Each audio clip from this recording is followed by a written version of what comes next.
Name name পরিচয় হচ্ছে স্নায়ু যুদ্ধকালীন তৃতীয় বিশ্বের জোট। নেম এর পূর্ণরূপ হচ্ছে নন অ্যালাইন মুভমেন্ট বা জোট নিরপেক্ষ আন্দোলন। প্রতিষ্ঠা হয় 1961 সালে। প্রতিষ্ঠার প্রেক্ষাপট হলো বান্দুং সম্মেলন।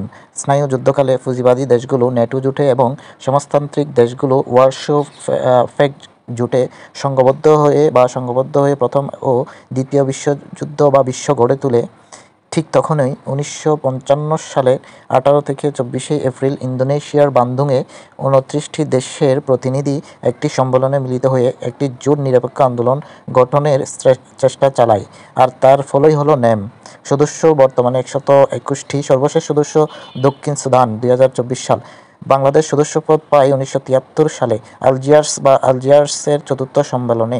1973 সালে আলজিয়ার্সে অনুষ্ঠিত চতুর্থ নেম সম্মেলনে বাংলাদেশ যোগদান করে। পর্যবেক্ষক দেশ হচ্ছে 18টি এবং 10টি সংস্থা।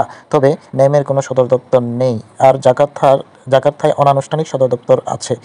বর্তমান সভাপতি হচ্ছে উগান্ডার প্রেসিডেন্ট ইয়োরি মুসেভেনি। শীর্ষ সম্মেলন প্রথম হয় 1961 সালে বেলগ্রেডে। সর্বশেষ 19তম সম্মেলন হয় 20 জানুয়ারি 2024। স্থান হচ্ছে কাম্পালা, উগান্ডা। উদ্যোক্তা ছিল মূলত 5 জন রাষ্ট্রপ্রধান বা বিশ্বের অন্যতম ব্যক্তিত্ব, যার মধ্যে জওহরলাল নেহেরু ভারতের, doctor Ahmed Sukarno Indonesia, Jamal Abdel Nasir মিশর, মার্শাল টিটু যুগোস্লোভাকিয়া, কওমি নক্রুমা ঘানা।